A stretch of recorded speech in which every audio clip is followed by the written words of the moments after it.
Guys, andito si Mar Mapagbigay guys ay nagre-ready ng ating mga ipamimigay sa mga motorista guys. Ayan, ito na yung mga ipamimigay nating mga ilaw guys. Ayan, makulay ang buhay pag may ilaw.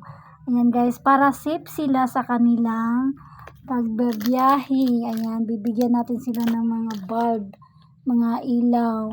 O, diba guys? Nung mga nakaraan, ganito ang ibibigay natin guys. Nung mga nakaraan, yung mga maliliit naman yung na bulb.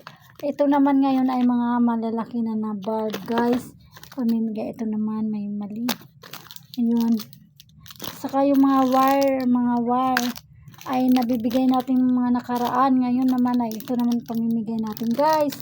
O, hindi naman siya kamahalan guys, pero may mga price pa nga.